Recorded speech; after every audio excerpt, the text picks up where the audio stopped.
there to pass out. I'm a brokerage. We operate. We don't sell sneakers out of the back of the office. We broker deals. There to I feel like I'm going to get a lot of hate for this one, but this is what I was just telling an agent, and it is when you are taking out a first-time client. When you're taking out a first-time client, you can't just show them a great apartment. Now, that's why I'm going to get the hate, because obviously if you have a great apartment, you want to show it to them, and they want to see a great apartment. But the problem is, when you're 19 years old and you meet a great person, you're probably not thinking, I need to settle down and get married. You need, unfortunately, you got to have your heart broken a couple of times before you can truly appreciate a great person. Because the thing is, when you're 19, you meet a great person, what are you comparing them to?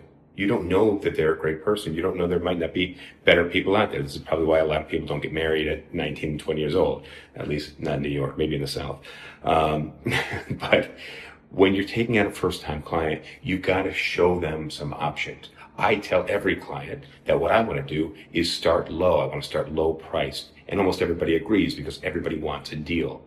So what I do is we work our way up in price because logically that makes sense to them. And I tell each one, if we find something that's low on the price, then it's a no-brainer. You see something you like that's below your budget, boom, we make that move.